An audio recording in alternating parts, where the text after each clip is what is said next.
بسم اللہ الرحمن الرحیم۔ السلام علیکم۔ مچھلی کی خواہش۔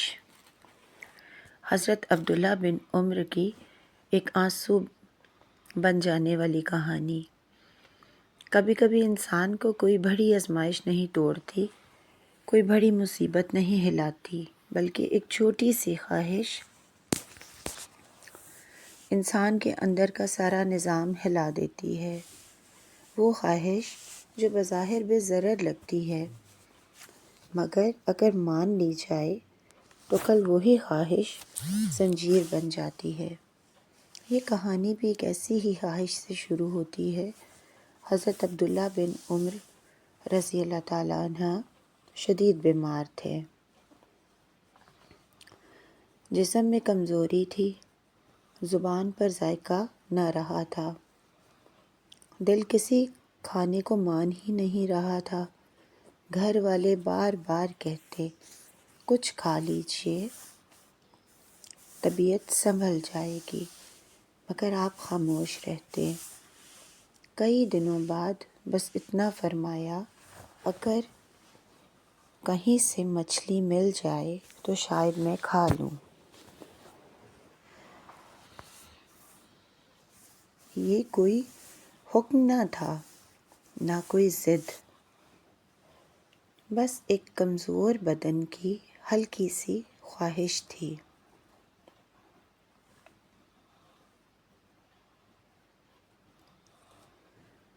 حضرت نافع پورے مدینے میں مچھلی ڈھونڈتے رہے۔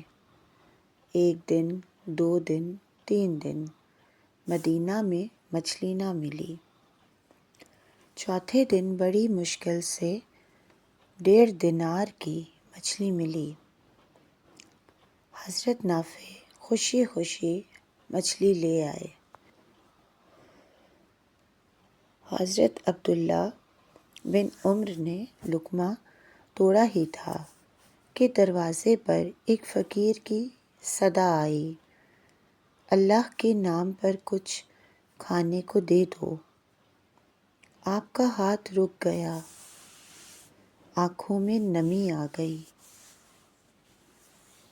اور لبوں پر مسکراہٹ پھیل گئی۔ فرمایا، دیکھو میرا اللہ کتنا مہربان ہے، وہ مجھے بچانا چاہتا ہے۔ آپ نے فوراً حکم دیا، یہ مچھلی فقیر کو دے دو۔ خادم مچھلی لے گیا۔ راستے میں حضرت نافع نے فقیر سے پوچھا، کھاؤ گے یا بیچو گے؟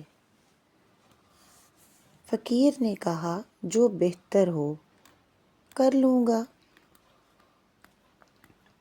حضرت نافع نے 2 دینار دے کر وہی مچھلی واپس خرید لی اور دوبارہ حضرت عبداللہ بن عمر کے سامنے رکھ دی۔ آپ نے دیکھا تو فرمایا، یہ کیسے واپس آ گئی؟ جب ساری بات سنی تو آپ کی آواز میں نرمی نہ رہی، بلکہ یقین کی سختی تھی۔ تم نے اچھا نہیں کیا، 2 دینار بھی اسے دے دو اور مچھلی بھی واپس کر آؤ۔ پھر فرمایا، کیا تم نے قرآن نہیں پڑھا؟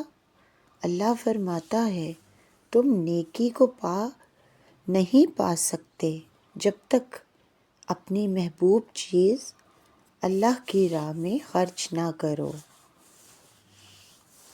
حضرت نافع کا دل بوجھل ہو گیا۔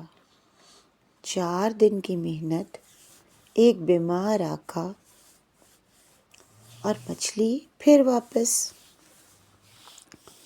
حضرت عبداللہ بن عمر نے اسے قریب بٹھایا، شفقت سے ہاتھ رکھا اور فرمایا، بیٹا، مجھے مچھلی کھا کر اتنا سکون نہیں ملنا تھا جتنا اللہ کی راہ میں دے کر ملا ہے۔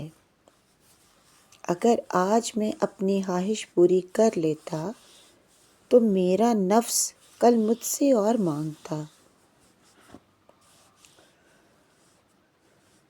پرسوں اس سے بہتر، اور پھر کبھی رکنے والا نہ تھا۔ پھر فرمایا، ہم سب اپنے نفس کے قیدی ہیں، دن رات خواہشوں کے پیچھے بھاگتے ہیں، کبھی ذائقے کے لیے، کبھی دولت کے لیے، کبھی حسن کے لیے، اور اصل مقصد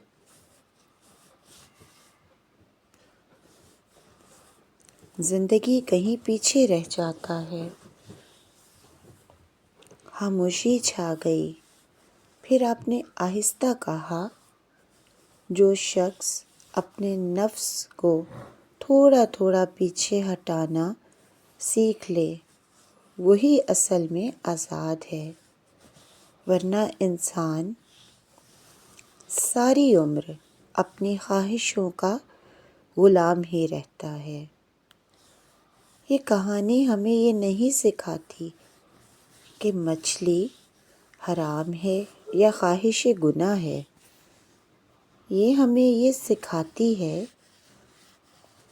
کہ خواہش کو حاکم نہ بناؤ، کیونکہ جس دن خواہش حاکم بن گئی اس دن عقل قیدی ہو جاتی ہے، ضمیر سو جاتا ہے، اور انسان زندہ ہو کر بھی مر جاتا ہے۔ اصل سکون ذائقے میں نہیں، اصل سکون کپڑوں میں نہیں، اصل سکون اس لمحے میں ہے جب انسان اپنے نفس کو کہہ دے، نہیں، آج نہیں، اور یہی نہیں انسان کو اللہ کے سب سے قریب کر دیتی ہے۔ اگر آپ کو یہ کہانی اچھی لگی ہو تو اپنی رائے کا اظہار کمنٹ میں ضرور کیجیے گا۔ اللہ پاک ہم سب کا حامی و ناصر ہو، آمین ثم آمین، جزاک اللہ۔